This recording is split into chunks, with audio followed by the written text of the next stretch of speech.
Bienvenidos a este precioso chalet que está ubicado en la calle Peris Brel, en Valencia, en la zona de Ayora.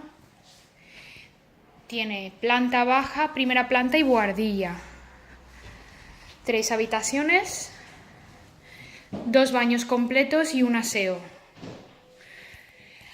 La casa es de 1965 más o menos y ha sido reformada en el 2006, pero como podéis ver está reformada como si fuera desde hace nada.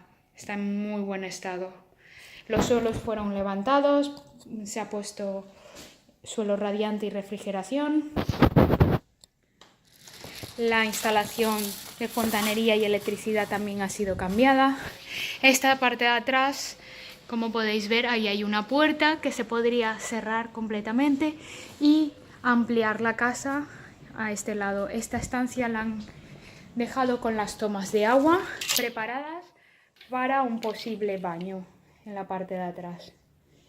Actualmente la utilizan como lavadero y esta es la terraza. Tiene este toldo que es motorizado,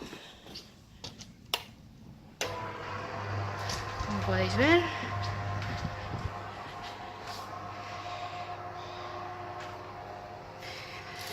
Las ventanas son de madera,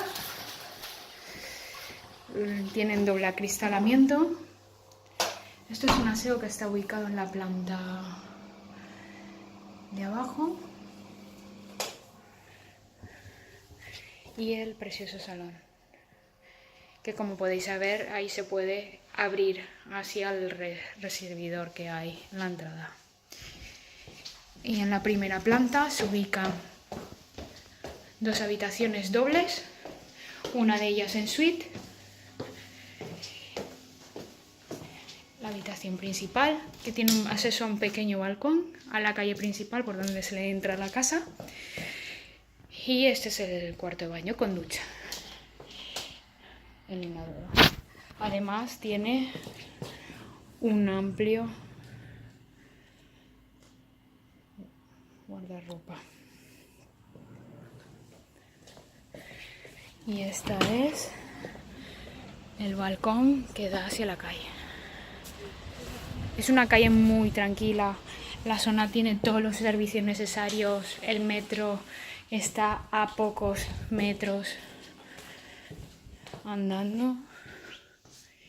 Y esta es la otra habitación doble con armarios empotrados que se quedarían en la vivienda.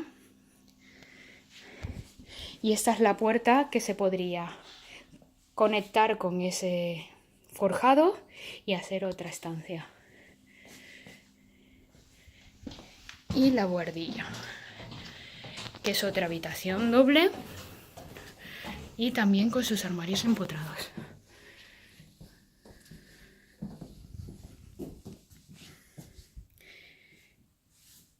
Es una preciosidad de casa, por favor. Si estáis muy interesados en ella, no dudéis en contactarnos para concertar una visita, ya sea por nuestra web o llamándonos al teléfono. Muchas gracias.